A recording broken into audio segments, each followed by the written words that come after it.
This is Bean to Barstool, a podcast that looks at the intersections of craft chocolate, craft beer, and other artisan drinks. My name is David Nilsson. I'm a professional drinks writer, an advanced cicerone, the author of Pairing Beer and Chocolate, and the creator and host of this show. The music for this episode is by my dear friend, indie folk musician Anna P.S. You can find out more about Anna's music in the show notes or on annapsmusic.com. You can find links and information about our guests in the show notes as well. I hope you enjoy this episode of Bean to Barstool.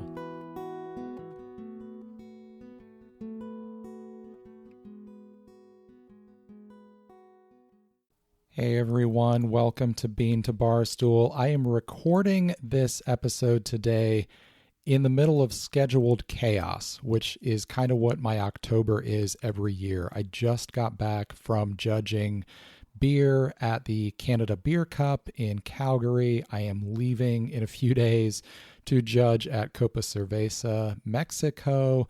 And I'm in the middle of printing the next issue of Final Gravity, which comes out in just a couple days. But in the midst of all this, I am looking ahead with excitement to the second annual Midwest Craft Chocolate Festival on November 21st and 22nd in the beautiful small town of Rushville, Indiana, southeast of Indianapolis. The Midwest Craft Chocolate Festival was organized by Dustin Cornett, who runs Chocolate Cafe and the Craft Chocolate Challenge. He, along with the beautiful folks in Rushville, Barb Genuario, and a bunch of other people, have put on a fantastic festival in 2024, and this is going to be the second annual. I was involved last year. I'm excited to be involved this year. Last year was a ton of fun. I had a table set up in one of the buildings. It was in two different buildings last year. As you're going to see in this episode, we have got that now in a single venue. But we were in this beautiful old bank building, had our table set up there, got to meet a bunch of great folks, both other vendors and the folks who came out to Rushville to just enjoy the festival. I also gave a talk on collaboration between craft chocolate makers and beverage alcohol producers, and I led a ticketed beer and chocolate pairing. I will be presenting and tabling again this year. I'll give you more details on what my involvement is going to be toward the end of the episode. For now, I want to introduce Barb Genuario, who is one of the organizers and promoters of the festival. You know her on Instagram as Choco Chaser. She is a chocolate enthusiast who is involved with some other events as well. But I wanted to bring Barb on to just give us an overview of the Midwest Craft Chocolate Festival, explain what is new for this year, what to expect if you're attending for the first time, what to expect if you're attending a chocolate festival for the first time, because the nature of where this festival is happening, I imagine a lot of folks here in the Midwest maybe haven't been to a festival like this, and you're coming to this with curiosity, but also maybe a little bit of trepidation. You're not sure what to expect. So Barb is going to give us all the details there. Here's Barb Genuario. Barb, welcome back to Bean to Barstool. I know we are both looking forward to the second annual Midwest Craft Chocolate Festival in November. At the outset, give our listeners kind of a general idea of what the festival is all about. Well, thank you, David. First of all, I'm honored to be back to represent the Midwest Craft Chocolate Festival. It's such an exciting event, and we were so delighted to have you involved last year, and we're excited to have you involved again this year. General overview, this year, the summary is it's bigger and better, but it's still a very grounded event where we build upon community within the chocolate makers, community within the cacao farmers and cocoa farmers, and community within the town of Rushville. So you would definitely look at this as an opportunity to not only taste some amazing chocolate, but also to build connections with people at a pace that is a little bit slower than some of the other events that we all attend. Even though it's a busy time of year, it's a very worthwhile investment to be able to just take a deep breath and slow down and understand what the important priorities are in life. So for anybody who is attending for the first time, what is a craft chocolate festival? You and I have been to these before, but if somebody is new to this, what happens at a craft chocolate festival? A craft chocolate festival is an opportunity to taste as much or as little chocolate as you would like, but it's more of an opportunity to learn about where cocoa and cacao come from, how they're connected to the earth, how we as humans are connected to the cacao, and to understand the hands at every step of the stage of making chocolate, what people are involved, whether it's people who are growing the cacao, the people who are making the chocolate, or the people who are making bonbons and other confections from the chocolate. So when you go to this festival, it's not simply standing around and eating chocolate. It's taking classes that are very low key. You have zero expectations to actually raise your hand. It's something where you can just sit there and absorb and learn. Most of the chocolate classes have some type of chocolate involved. If you would like to taste them, there are hands-on seminars. And the beauty of all this is for one price, one low price, I should say, even though it sounds like an advertisement. Once you have access to the festival, all of the doors are open to you other than a few select specific tastings that you might have an interest in. And you can learn more about those when you look at the website. But once you set foot into this unusual world of cacao and chocolate, you basically can spend the day learning about things that you may never have had access to previously in the Midwest. Awesome. Well, with this being the second annual festival, what's new for this year's edition? Oh my goodness, we have so much new stuff. I'm so excited. I'll have to slow down. We have several new speakers in. One of the speakers that we recently brought on board is a registered dietitian and nutritionist, and she's someone who's somewhat of a celebrity in the Indianapolis area. But what is so, I think, captivating about her is the fact that as a dietitian, she believes in the balance of health and enjoyment, so that chocolate and cacao and even confections, it doesn't matter what they are, can be enjoyed in life, where you don't have to avoid certain things. You just have to balance them with healthy activities or with healthy foods. So she comes from the science-based perspective, but yet she brings in this energy and this positivity about let's understand about this food we're eating and then let's enjoy the food that we're eating. So she's one person I'm really excited about. We're bringing in a Swiss filmmaker. He's actually not going to be there in person, but we will have a 10-minute loop of his film going on during the event, most likely inside the library. And that's a new film that was just released in 2025. And if you want to learn more about that, that will be on the website. I should take a step backward from my enthusiasm to explain probably the biggest difference, which is not that just that it's a larger event this year, but that we have moved venues. And this year, we are so honored to be a part of the Love Community Center, which is hosting this event this year. So every single activity, whether it's the cacao farmers, whether it's the chocolate makers, whether it's a kitchen demonstration, or the film, everything is going to be under one roof under the Love Community Center. So the inside of that building is huge, and it's sort of set up like a little town in that you have centers like the library and the senior center. All these things are off of this main strip again inside, so it's perfect for November. And it just gives you the opportunity for everyone to be in one location without having to go outdoors. Not that we don't enjoy being outdoors in November, but it's just kind of an uncertainty in that area. So we're really lucky to have the Love Community Center. The other thing that's different is we are bringing in food demonstrations, whereas last year we definitely had food demonstrations in classrooms, but this time we actually have kitchen space where if we have a food demonstration, for example, truffle decorating or bonbon decorating, that can be in a facility that is designed to be totally hands-on. Cocoa Town is coming in and doing 2 hands-on demonstrations of how to make chocolate in your kitchen, if you would like to, for those people at home that have a lot of energy and curiosity. We will have an ongoing demonstration of the chocolate making in a specific room. Also, in addition to Cocoa Town's demonstration, there will be a specific space that you can go to see every step from roasting all the way to actually tempering. And that's going to be manned for the 8 hours of the event. And that's something where if you can't actually get to the classroom to see it, you can see it inside the festival. We're also really, really lucky that the Heirloom Cacao Preservation and the Institute for Cacao and Chocolate Research are partnering up to do a demo on the festival floor called Sensorium, a social and sensory exploration of specialty cacao and chocolate. And that's going to be something where we explore things such as what do scents mean to us, and then look at how all this is integrated into enjoying chocolate. We have several new makers coming in. We are definitely leaning toward a lot of international makers. Right now, we have 8 or 9 different countries being represented, not even counting the US. So we are fortunate to have cocoa and cacao farmers in again. And forgive me when I go back and forth between cocoa and cacao, because when I'm speaking with the Central American farmers, I refer to it as cacao. When I'm speaking to the African based farmers, I refer to it as cocoa. So that's why I switch back and forth. I think it is important to recommend to anyone who is attending that prior to this event, if you do take a chance to look at the website, look through the makers, see who maybe it's a priority you want to talk to, look at the programming, prioritize whom you want to hear or see.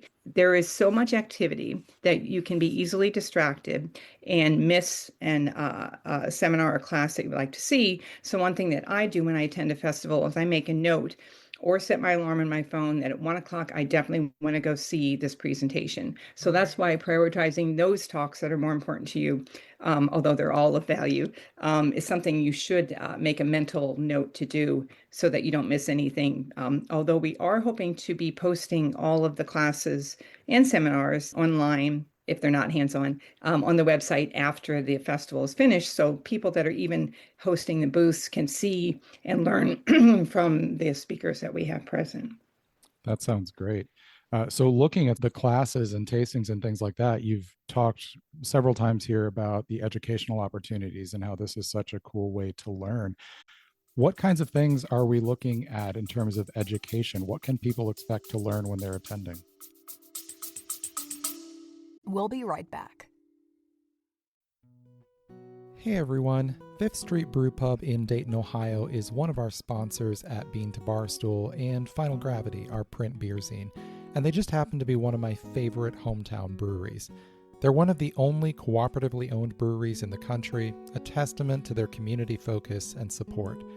Inside a building from the 1850s in the historic neighborhood of St. Anne's Hill, Fifth Street Brew Pub offers a warm, cozy atmosphere and excellent beer and food.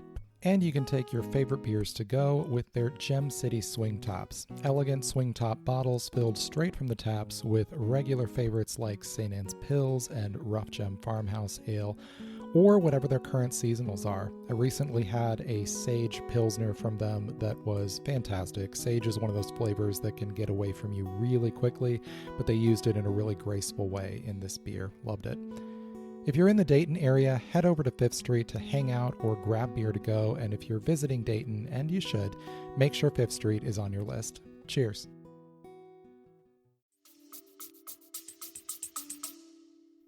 Well, they can learn from the farmer themselves, since we will have a farmer there from Colombia, farmer from Madagascar, Philippines, Liberia. We are having, I believe, 5 farmers there this year who will be giving talks about what it's like to grow cacao.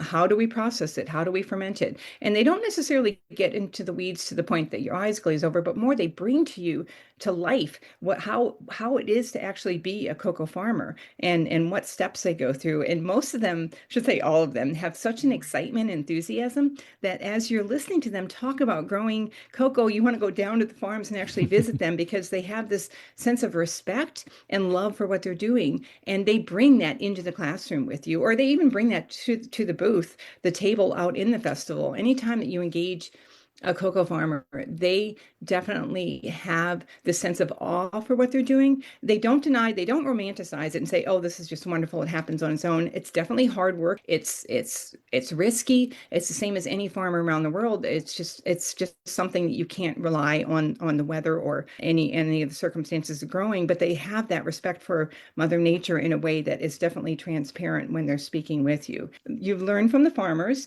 We have several chocolate makers talking about how they make chocolate. Kesho Liang Wang, who is such a beautiful speaker, is going to be talking about where she gets her inspiration for some of her flavors, because she definitely doesn't believe in boundaries when it comes to matching flavors in chocolate bars. And I'm sure you've had some of Oh, her yeah. chocolate, David. It's amazing. You probably have even had her as a guest on your show, but she's going to be talking about her inspiration. There is a gentleman from Mexico who's going to be talking about growing Mexican cacao and then making chocolate and actually the history, if you're interested in the history aspect of it. Nettie Atkinson is going to be talking about her brief and edible history of chocolate. With some tasting. Susan Brown, who is from Mademoiselle Meal, who was there last year and who has a beehive at her facility where she makes chocolate. She's going to be talking about honey and chocolate again. We have so many, and I don't want to bore you with them all, except to say that I highly recommend that people do check the website to see what our final listing of talks are going to be, because as you can tell, I'm very excited about them. Yeah, sounds amazing. Well, of course, one of the highlights of the chocolate festival is coming home with a bunch of great chocolate. So, what kind of shopping opportunities can people expect? This is perfect timing for this festival because you can find a gift for everyone. There will be an opportunity to not only buy chocolate bars, as you mentioned, but there will be chances to buy specifically packaged items for the holidays. There will be bonbons, there will be truffles. Drinking cocoa is something that has definitely been rising in popularity. And there will be makers who are actually selling drinking cocoa that if you like it, you can buy their prepackaged items. So it will run the gamut of different gifts if you have people in your family who are willing to accept chocolate as a gift, which I think is a good thing. It shouldn't be too hard of a challenge. Now, I know a lot of the folks who are attending this, of course, are makers or chocolate professionals who, even if they're involved professionally, they're just as excited as anybody else is about getting to come to this. I know that the festival is working to make sure that this is a great experience for them as well. What kind of networking or unique opportunities are available for chocolate professionals? This festival is focused on education, not just for the consumers, but also for the chocolate makers and the vendors. And the way that we're approaching this, long term, our vision, and Dustin will tell you this, the vision is to not, again, have a typical festival, but to have one that is anchored in education and community. And the way that we're doing that this year is we're spending a half a day prior to opening up on Friday evening for the VIP event, which is a wine and chocolate event. For that Friday afternoon, we're going to be gathering with all the vendors, who will include the farmers, the chocolate makers, and chocolatiers, and having speakers that are approachable to everyone, that will provide some type of information, and will also allow an opportunity for connection and talking and learning from each other, because we have makers that range from ones that just started this past year to ones that have been around for 15 years. So we think it's important that everyone learn from each other.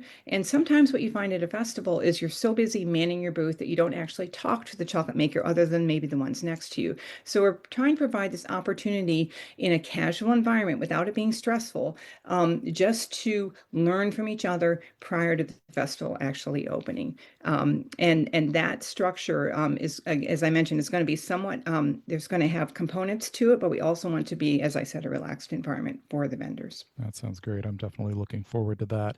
Now, most of our major chocolate festivals are in big cities, Seattle, New York, DC, Dallas. This is unique for being in a very small town in the heartland in southern Indiana. Tell us a little bit about the town of Rushville and what's special about it, what people can expect when they're visiting. The town of Rushville is unlike any town you have been in. It's rare, it's unusual. We're very lucky to have the town supporting us. This event could not happen without the town of Rushville. The community is behind this event 100%. The community allows this to happen. I shouldn't say allow, enables this to happen because of the support we have. There is so much enthusiasm and energy for this event from when it was first mentioned 18 months ago in January, in the first meeting that you and I sat in with the mayor, when we talked about what the opportunities were for Rushville. Rushville believes it can do anything that will help build community, I guess is the best way to put it.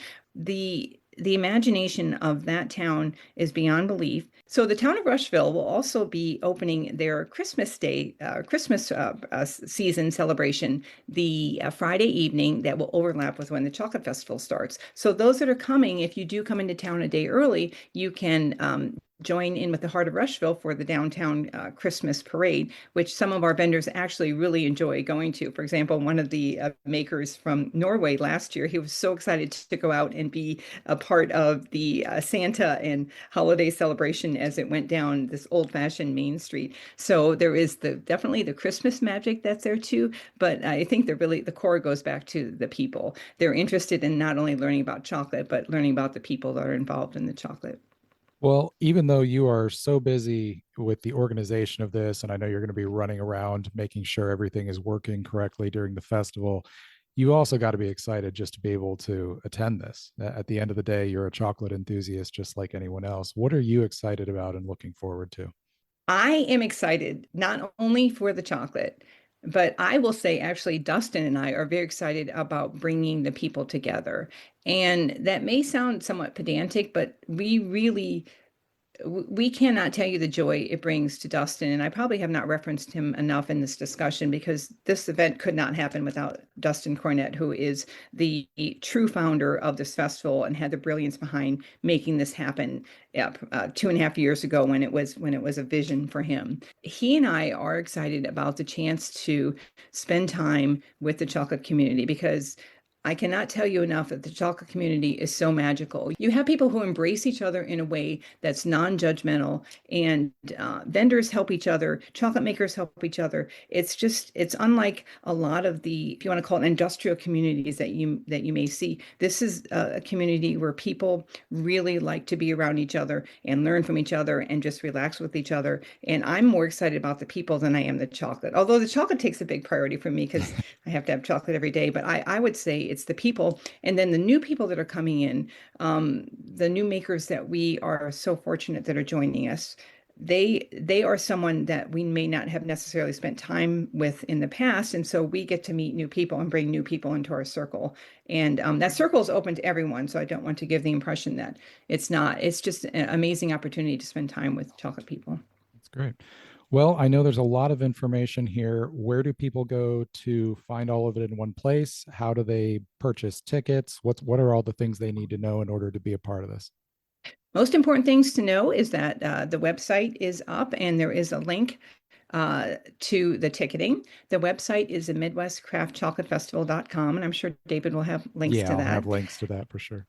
And ticketing is on Eventbrite, but it also is available through the actual website. So if you don't want to have to search through Eventbrite, you can just go through the Midwest Craft Chocolate Festival. I should also mention that we are hosting the week prior to the festival. We're hosting the first U.S. screening of Reclaiming Cocoa at the historic Princess Theater in downtown Rushville. Hmm. This is being sponsored by the arts group in Rushville, and that is on the Sunday prior to the festival, Sunday at 2 o'clock. It's unfortunately we couldn't coordinate it so it could be a part of the festival and not be too crazy that weekend. So the Mhm. Sunday prior, we're hosting the screening, and then we're also going to have the a cocoa farmer and the producer who is from Switzerland, the farmers from Ghana, Zoom in for a Q&A after that. And those tickets are also available on Eventbrite if people happen to be in the area and are willing to make the trip over for 2 o'clock on Sunday for a fantastic movie about growing cocoa in Ghana and some of the challenges involved with that. Barb, thanks so much. Looking forward to seeing you in a little over a month now. Thank you, Dave. Appreciate all your help. Look forward to seeing you. As you can tell from that, just a lot of really exciting stuff happening at the festival this year. Believe it or not, we have not had cacao chocolate on Bean to Barstool, and I need to correct that mistake soon because I love their bars. We have definitely talked about some of Cacao's bars on here before. Estelle Tracy and I paired at least one of them in one of our previous episodes that we did together. So I'm excited to meet the folks there at Cacao, and yeah, keep an eye out. We'll definitely try to get them on the show at some point here in the future. Cocoa Supply is a name you're probably familiar with if you've been listening to Bean to Barstool for a while. In full disclosure, they are a sponsor of our show as well as Final Gravity, our print beer zine. Cocoa Supply is a company out of Ecuador who imports cacao nibs, cacao pulp, other fruit and botanical ingredients from Ecuador to North America and Europe. And they supply both craft chocolate makers, but also beverage producers. They work with a lot of breweries to provide them their cacao nibs and other cacao and botanical ingredients. Their CEO, Lila Carvajal Urker, has been on Bean to Barstool multiple times. I will link to those past episodes in the show notes. Lila's a friend of mine, and I'm excited to talk to her again about the Midwest Craft Chocolate Festival because Cocoa Supply is a sponsor of the event for the second straight year. Lila has so much insight on craft chocolate and the cacao world because she has relationships with the farmers back in Ecuador. She works as an importer, so she understands the market, and she works directly with makers and other folks who use cacao products. So she really has a lot of insight. I'm so excited for her to be involved with the festival, and I wanted to bring her on the show today to talk about what a festival like this means to Cocoa Supply, specifically a small festival in a agricultural community away from large population centers where most of the other craft chocolate festivals take place. So here is Lila Carvajal Urker of Cocoa Supply. Lila, welcome back to Bean to Barstool. Excited to see you in person again in a couple months when we get to the Midwest Craft Chocolate Festival. We were both there last fall. What stood out to you about this festival? What made it unique? Well, first of all, it was the first festival in the Midwest, so that was quite exciting. It's a different type of public of audience, and I think that made it in the sense of also preparing what should we present, how do we make Bean to Bar interesting for an area that has been, I would say, rather forgotten for the marketing and for anything that has to do craft chocolate. So we wanted something that resonated with them, and I think the point that we got across was that hey. Normally cacao or cocoa comes from farms and they're also traded in commodities, and they face the same challenges that you face in the Midwest with a different type of commodities, but it's the same worries, the same sense of where your future doesn't necessarily depend only on how well your harvest is, but also on the market. So I think that created a pretty unique bridge that the normal audiences don't have. If we talk to any of the coast, West Coast or East Coast, they don't have this knowledge unless they're obviously in the trade market, but they don't understand exactly what it is to have all the risks of a harvest, all the hard work, and then yet still depend on something else to get a fair value for your work. We'll be right back.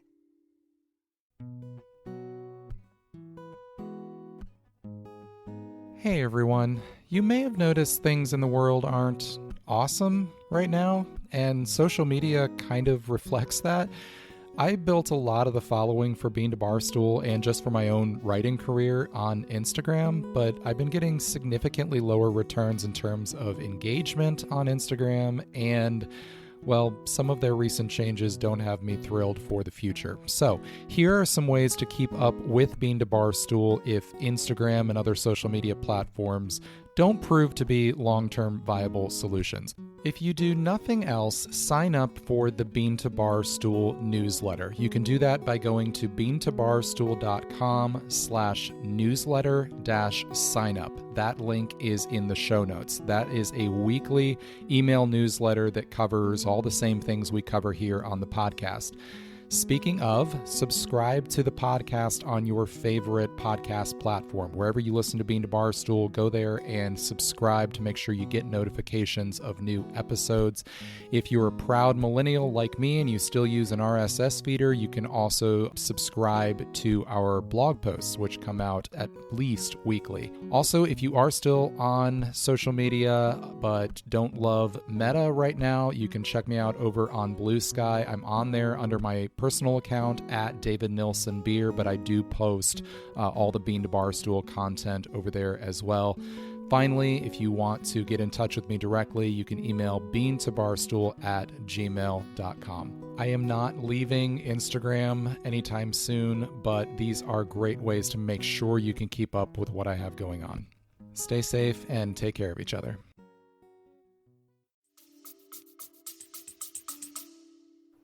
Yeah, and along those lines, what opportunities for education does that connection open up? Absolutely. It was interesting to see that, well, on one side, they understood, and I think they felt a lot more aligned to the craft values than the mass chocolate that is produced with just commodities. And it also created some interesting insight in the sense that they were saying, oh, okay, so origin, yeah, like coffee too. And then they were like, well, we also are here from Rushville. So a little bit of the pride of your own crop and your own origin and your own land. And I think that also was an interesting insight for them. It's like a retrospection of what are we doing? Are we also proud of what we're doing? Are we also interested in to promote our origin in different areas? So even jokingly, there was a lady saying, well, now they're going to see how they're going to promote Rushville corn as a special origin, and it was just a beautiful way of giving ideas of how to really and somehow present the work that the farmers and anyone that is in the supply chain that creates quality is somehow involved with. Well, with the close connection that Cocoa Supply has to your farmers back in Ecuador, what does it mean to you and to Cocoa Supply to be involved in a festival like this? Well, first of all, what we promote all the time is authenticity. And that means we need to make sure that we really have a connection to the farmers. We're not a gigantic corporation. We don't have just a few farms that we're trying to put as poster child and then trade with some questionable ethical practices in Africa. We are really a family business. We really want this to be transparent from the beginning to the end with any farm that we work. So there were also farms there from Central America that we don't necessarily work with, but happily, I'm happy to give them any insight we can because we want them also to be part of this craft movement. Craft movement should be about transparency, not only about the one particular farm, but about anyone that we trade. It should not be, I think it's hypocritical to say, oh, we're here traceable and transparent with this farm, but don't look at the 99.9% that we do on the other side because that is not. That would be something that would take away any of the true meaning of ethical transparency that the craft chocolate makers are very proud to present in their products. So what will you be doing at the festival? What is Cocoa Supply's involvement going to be? Well, we're gonna, first of all, obviously, because anything that's craft doesn't usually have the financial power that all the mass market has. The one thing is obviously we try to support as much as we can on that side. And that is whether, obviously helping out with fees or helping out with signage or anything that we can somehow support to promote it. On the other hand, inside the festival itself, it's the educational part. One part is to the audience to create, again, that bond of what it means to be craft, of what it means to be transparent, but also to the craft makers. So the idea is to keep it craft. So that's the one differentiator that we have from the mass-produced chocolate, is really the authenticity and the honesty that anything or any farm that is involved into this market has to be somehow treated correct way. Well, in addition to your involvement as a sponsor and a presenter, of course, you're also an attendee. You get to enjoy the festival like everyone else. Absolutely. What are you looking forward to this year at the festival? Absolutely. Well, one thing is I snack everywhere. I mean, I tried everything on that's around, and it's just, and I like also to see what the craft makers need. One thing that I always enjoy about anything that is interacting with our craft makers is to see what their needs is, because for me it's not just selling to them or anyone selling to them. It is also how do we make increase the market for them to the audience. And we're also gonna be, I think they're gonna set up, I don't know if it's confirmed, some consulting, like mini consulting hours with some craft makers, so they can come and ask me the opinion. I think also Clay is gonna be part of it, opinion of anything that they have, either it's packaging or promotion, or how they can, from our perspective, increase their market. And I think that is one of the things that we're trying to, that I enjoy the most about any festival or any place I go, is just talk and see what their worries are, how to help them out. Well, I know it's hard to narrow this down, but do you have any makers that you're excited to check out while you're there? Well, I mean, we already, I think a lot of them came last year, and there were so many. For me, it's always about, I would say I liked of each one a little bit. Of course, Dustin always, I love that cheesecake that his wife did. So he does, and but also there were some with honey. There were some that were from what was it? There were some from Philippines that is normally an origin that I get to try less, Mhm. So there was some from Central America. So we had different craft makers that were all over, and I think each one, there was one that had a fantastic hot chocolate, and I'm definitely, especially when it's winter time, when it's starting to become, that's Mhm. what I crave. So there's a little bit of each one, and what I'm really excited is, I think this year Dustin is going to make it that we have a little bit of time to check Yes. the different makers. So I'm very much looking forward to this time, having a little bit more time to try each of them and have the time to savor it and not just rush it like last time. Yeah, no, I think all of us that are presenting or tabling are excited about the opportunity to just spend some time together and do some shopping and sharing like Yes. that. Well, Lila, thank you so much for supporting the festival, and I'm looking forward to seeing you again here pretty soon. And looking forward to seeing you again. And thank you so much for having me. There are so many great chocolate makers who are going to be at the Midwest Craft Chocolate Festival. I will share some exciting ones later on. You can check out the full list, of course, on MidwestCraftChocolateFestival.com. One of them that I am excited about, and I think you should definitely make tracks for when you get to the festival, is Embers Craft Chocolate out of Arizona. Their founder, Tandy Peterson, was on a episode of Bean to Barstool earlier this year. One of the cool things that Ember does, they make a ton of great bars of all different types. But one of the things that is really noteworthy for me here at Bean to Barstool is that they work with a bunch of different spirits to make really unique spirit-infused chocolate bars, often using techniques that no other maker or not many other makers are using in order to infuse that flavor. Everything from mezcal to scotch to Irish whiskey, all sorts of different things. So here is Tandy Peterson from Embers Chocolate to talk about what is unique about the Midwest Craft Chocolate Festival from a standpoint of the makers. How is this different maybe from tabling at another festival? Here's Tandy. Tandy, thank you so much for joining me today. We first met last year at the Midwest Craft Chocolate Festival. What was special about the Midwest Craft Chocolate Festival for you when you attended last year?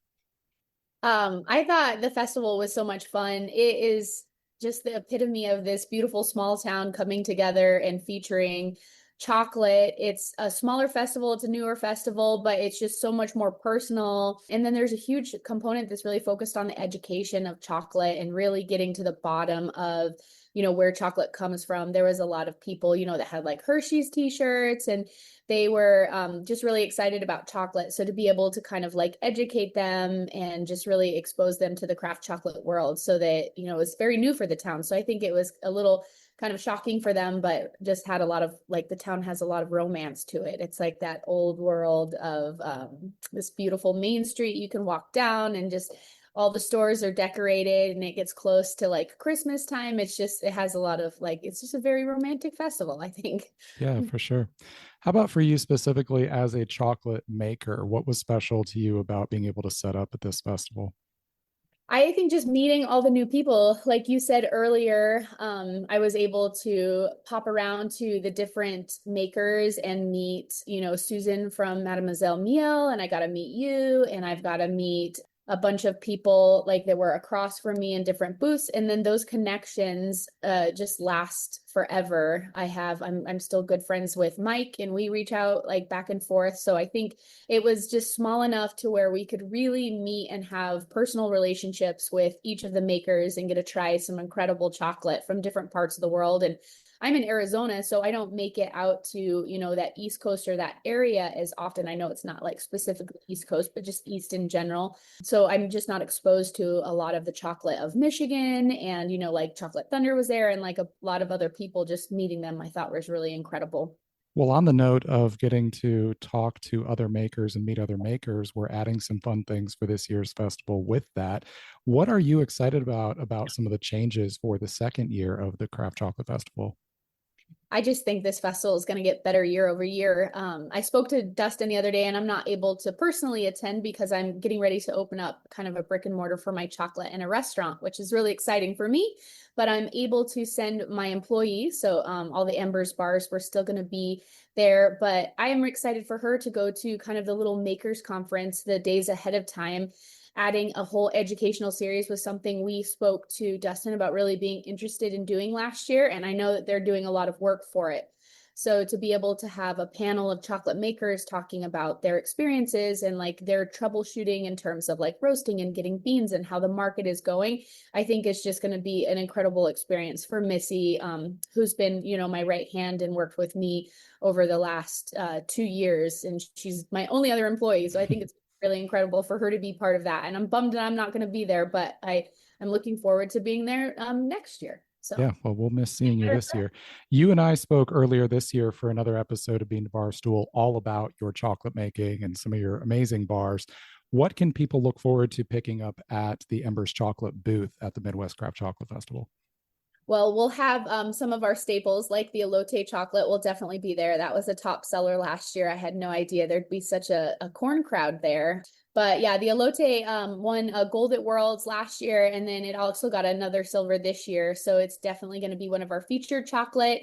And then we have our Dream Bar and Bourbon Butter Pecan. We'll have our Pumpkin Spice Bar, as well as some of our figgy pudding and eggnog bars kind of to roll into the December events and all of the holidays. But yeah, we're going to have some cool other things. We always have like a really nice spice rub there. And yeah, we always have rotating single origins. So I'm really, really excited about our Haiti bar right now. I think it tastes like a s'more with like toasted marshmallow and graham cracker. So I'm just really impressed with a lot of our single origin and a lot of the beans we're getting in recently. So I'm excited to kind of feature those there and talk through the different flavor profiles. All right. Well, Tandy, I'm disappointed we won't get to see each other in person again this year, but good luck with your new endeavors. I'm sure that's keeping you very busy, and I will look forward to picking up some Embers chocolate bars at the festival.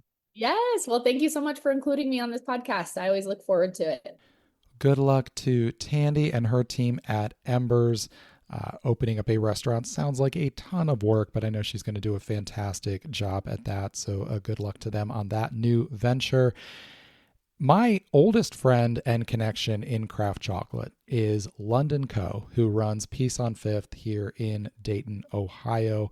London is a chocolate educator, but more than that, she is a craft chocolate evangelist, and she understands that humans come first in the tasting experience, in the importance of farming.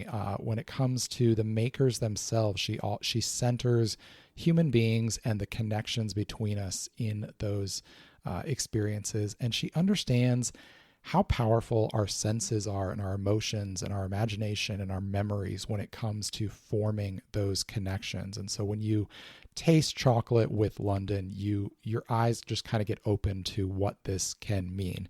She had a huge influence on the formation of Bean to Barstool and got me into craft chocolate. So I was excited when I learned that she was going to be involved with the festival last year. So excited she's back this year. I wanted to bring London on to share her insights on what is special about this festival. Here's London. London, thanks for talking with me today as we both look forward to the Midwest Craft Chocolate Festival in November. We were both there last year. What stood out to you? What's unique about this festival? I have to tell you, David, honestly, I'm kind of excited that it's year two. I think everyone knows that year one is going to be a lot of fun, but year two is definitely like, let's get ready to rumble in terms of the chocolate world. So being in Rushville and having that really amazing community, not only to be so supportive, but to be a really accessible place for a festival like this, I am excited to see how Rushville has changed by having it last year and hosting this really, and I mean this in a very literal sense, a very global experience in a very small town. So year two, I'm here for it 110% and excited about what this will mean for not just the growth of craft chocolate, but what this will mean for such a special place like Rushville to host us again. I'm excited and really thankful that they're putting 10 toes down in terms of making an impression in this really growing field of chocolate. Yeah, it was so unique to have a festival like this in a small town like Rushville, when we're so used to them being in, New York City, Seattle, something like that. So it's really a cool experience. What are some of the things you're looking forward to about this year's festival? From what I have heard, and I think I'm saying this correctly, there's some new people coming in. So I'm excited as a chocolate seller and a chocolate eater to see what is new and exciting on the horizon. I know that because of the time of year that everyone cannot be there. Or not everyone coming last year will be there this year. So it'll be fun to see what new friendships we can make. Um, but I'm also looking forward to kind of framing the way I think about my holiday shopping and gift giving, Mm. because this is right along with that. So there will be things there that have not been really for sale in other places around the country. So it'll make it even more prized and special. The other thing I'm looking forward to is that all of the chocolate bars and things and people are going to be in one space. So people don't have to float around and get lost or feel like they might have missed something, or they can kind of be in the same space and scope out what they want. And it'll, I think, also make it feel a little more connected. I loved having the double space last year. But I Mhm. think as we grow not only in our audience, but also in our education, that this makes a really nice relationship. Because in the space where I was last year, because I was selling a variety of bars, we had a lot of people who, if someone couldn't find a bar on their table, would say, "Oh, have you seen so and so?" And they point out another maker. Mm. So there was a definite kind of family and buddy system going on, a chocolate buddy system going on, of really being so supportive of each other and feeling like one big pod of people who just love chocolate. So that's what I'm excited about. So with you selling craft chocolate not as a maker but as an educator and a vendor, what are some of the different bars and makers that you're going to have available that people can look forward to? So right now, what I can tell you for sure, and some of this will be added on, but we've got chocolate coming in from the Ukraine.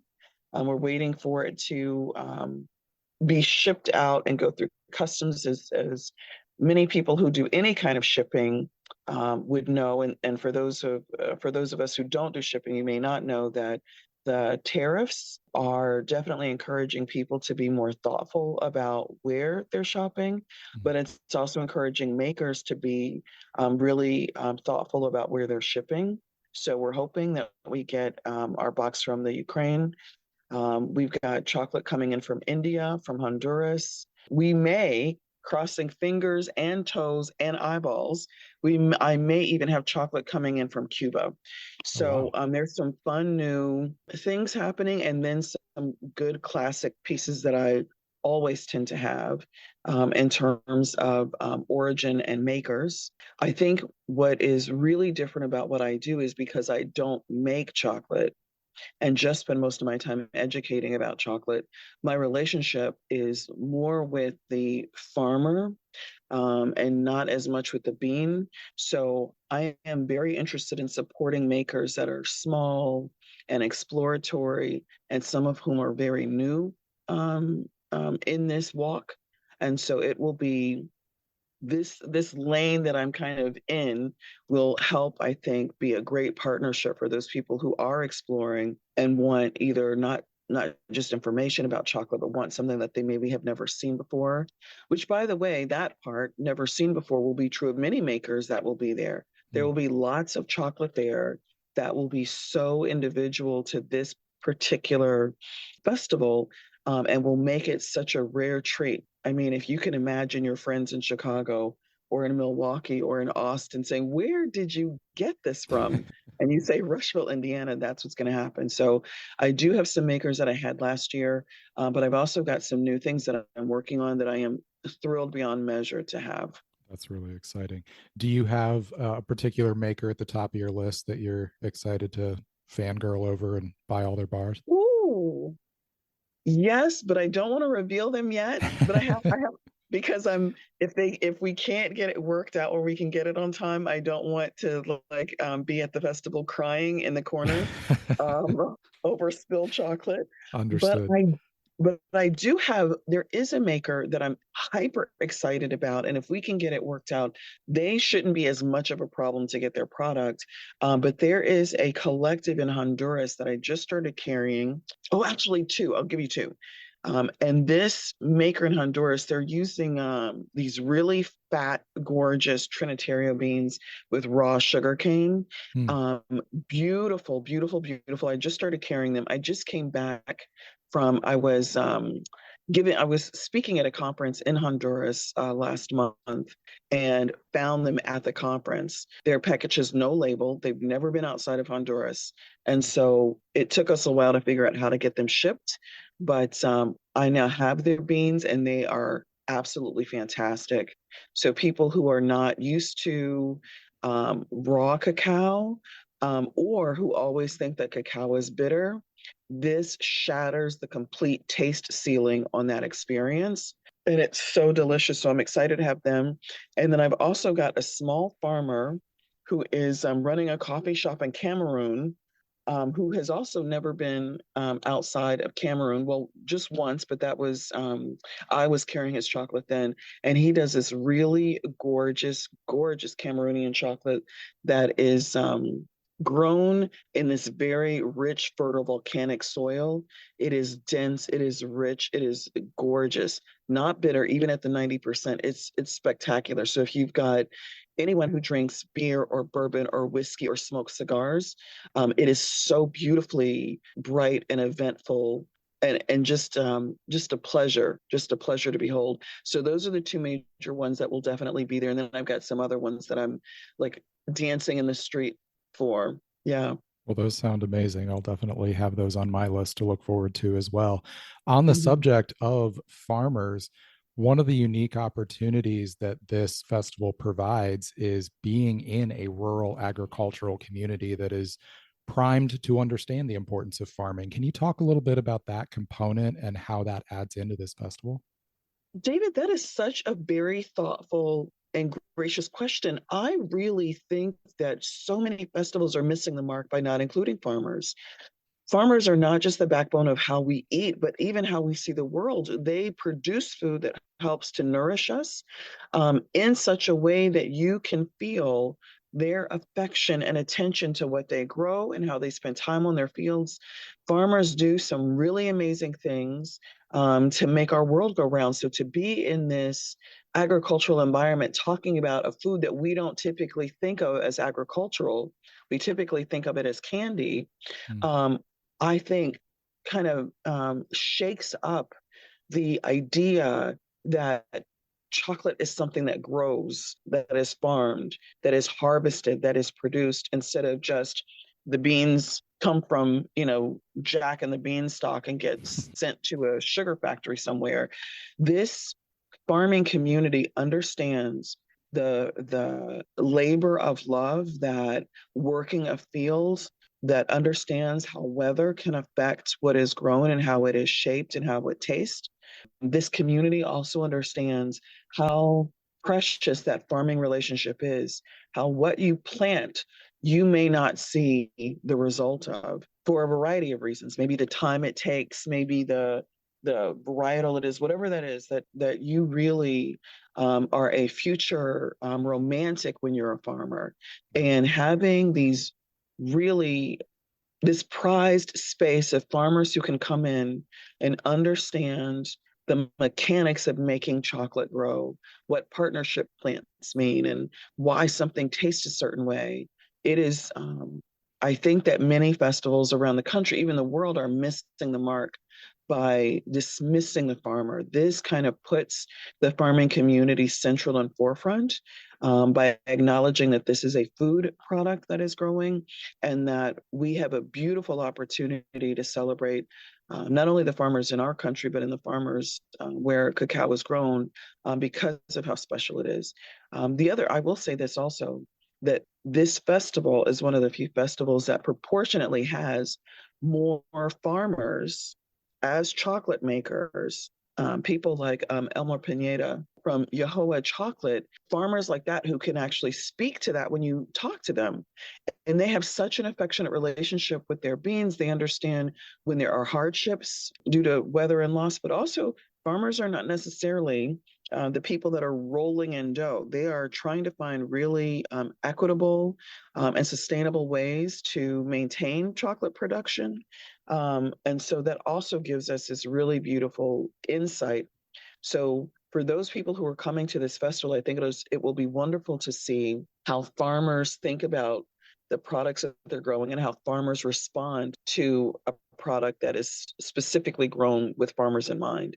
This chocolate, most of the chocolate that will be there that I can think of offhand, will all be very celebratory of the cacao itself, not just the gorgeous packaging, which all of it will have, not just the commercial element, which most of it will have, but will really be a celebration of how farmers tend to their crops and how these farmers tend to one of the most famous crops in the world, which is cacao.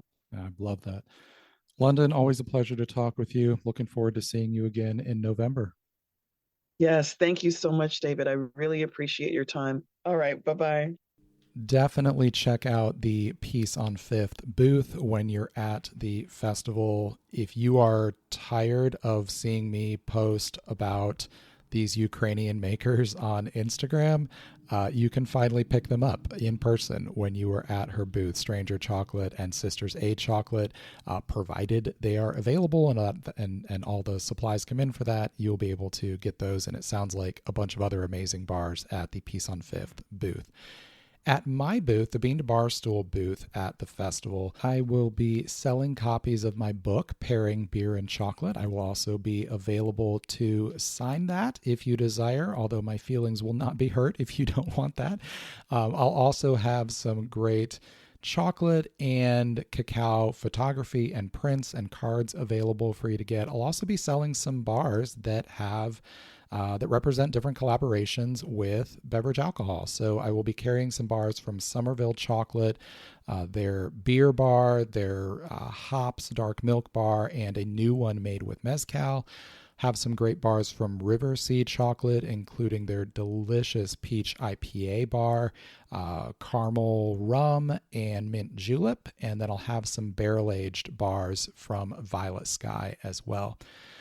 I'll also be giving a few talks and presentations throughout the festival. I will be redoing my presentation from last year called From Bean to Barstool and Back. That is looking at trends in collaboration between craft chocolate and brewers and distillers, methods for how those collaborations can work, different opportunities that are present in those collaborations, looking at some different statistics of like different types of drinks that are used.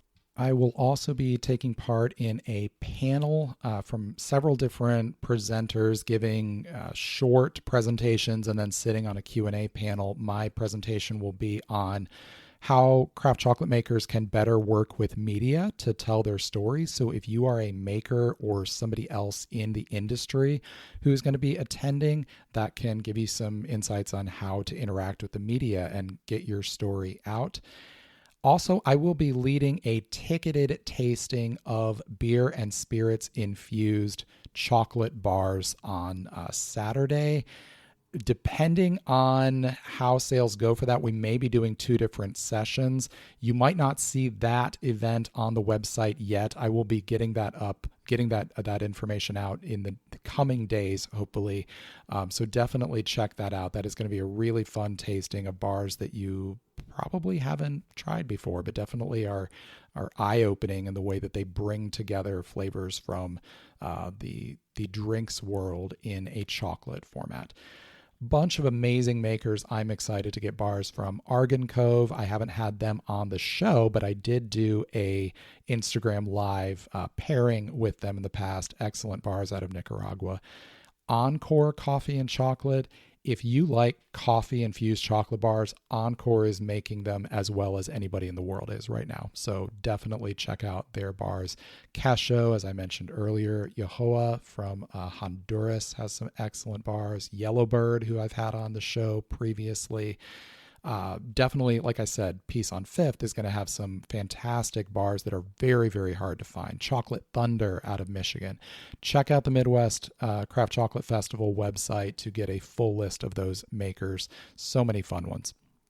If you are a movie buff, if you are a horror movie buff specifically, little Easter egg you should check out while you're in Rushville, just as an aside here. So a few years back, the town of Rushville did a screening of Children of the Corn, which was a horror movie that came out in the 1980s. And somebody involved with the movie, and I cannot remember how this gentleman was involved with the movie, but somebody who had either been in it or worked on the crew found out this screening was happening and attended it and told the town, who he was.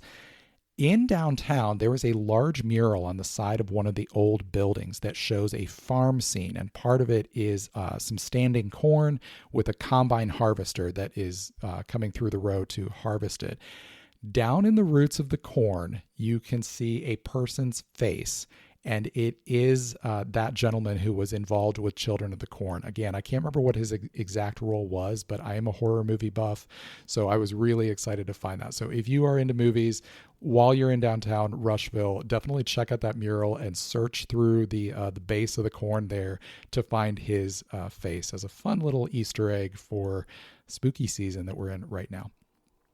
If you go to the show notes for this episode, you can find links to the festival website as well as their social media. I will have links to all of my guests' websites who were in the episode today. I will be also getting out a blog post in the coming weeks that will have a lot of this information.